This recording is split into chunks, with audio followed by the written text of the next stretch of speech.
of Easton, Maryland.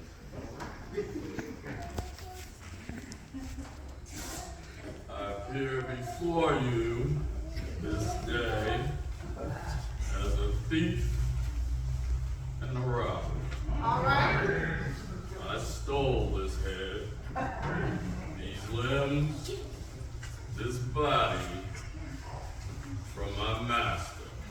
All right. And ran off with them. I was born into slavery in Bayside, Talbot County, Maryland, in 1880. My mother was Harriet Bailey, a slave, and my father was my mother's slave owner.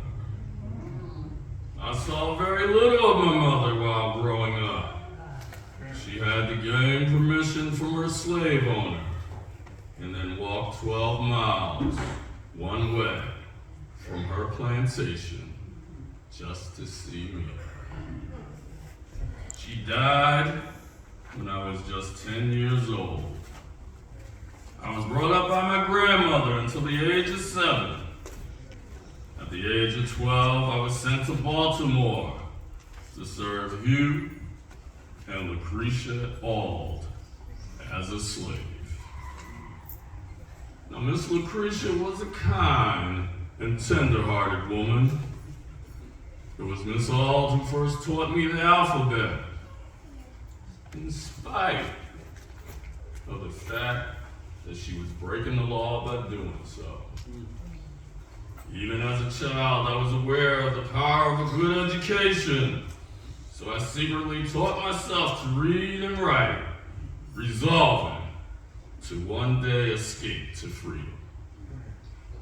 In 1832, I was sent out of the city to the plantation of Hugh's brother, Thomas Auld. Thomas, in turn, sent me to the notorious Negro breaker and slave driver, Edward Covey. Now, Covey prided himself on his ability to crush any slave's will to resist enslavement. He beat me savagely. One day when I turned 16, I decided to fight back and physically bested Covey, who never whooped me again. On September 3rd, 1838, dressed in a sailor's uniform and carrying papers provided by a free black seaman, I escaped aboard a train bound for Maryland.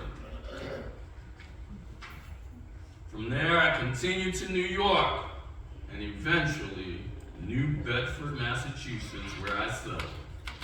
There, I married Anna Murray, a free black woman who I met while enslaved in Baltimore. She was so beautiful.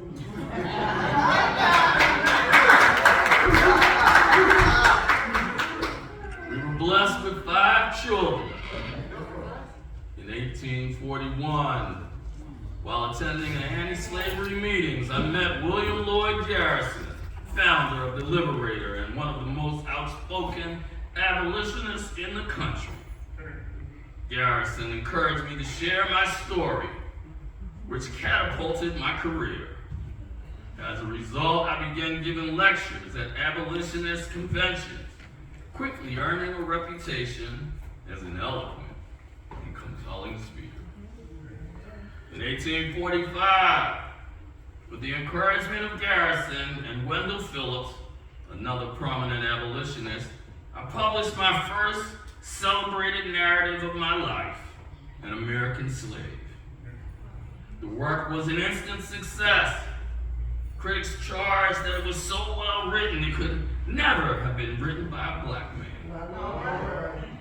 The narrative made me a public figure, even beyond abolitionist circles, which led some of my allies to fear for my safety. It was brought to my attention that my former earner, Thomas Auld, was looking for his Accordingly, I sailed for the United Kingdom later that year and remained abroad for 2 years. Several English admirers made arrangements to purchase my freedom.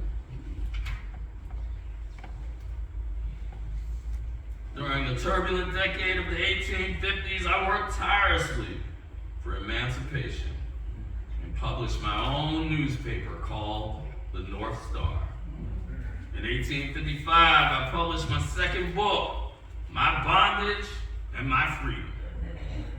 By the time of the Civil War, I was regarded as the most prominent black man in the United States. Thanks be to God. Amen.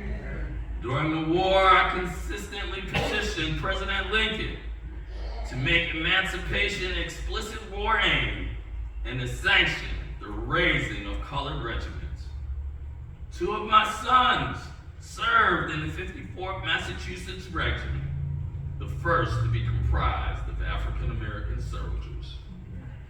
After seeing my life's work vindicated with the passage of the 13th, the 14th, and the 15th Amendments to the Constitution, I held various government posts and continued to labor through the period of Reconstruction and beyond to secure civil rights for freed men. I frequently warned everyone that work does not end with abolition of slavery, but only begins. Later, I moved to Washington, D.C. in 1877 and became the editor of the New National Era. In 1888, I became the first African American to receive a vote for president of the United States in a major party. Even though I had gained fame and notoriety, I never forgot where I came from. And everywhere I went, I made a strong moral case against slavery.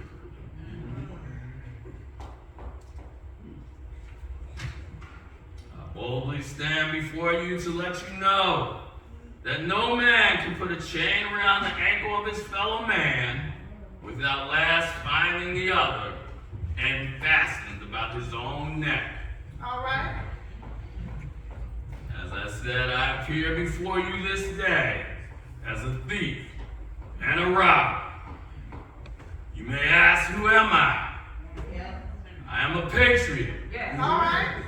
a fighter for freedom, Yes. an author, Yes. an orator,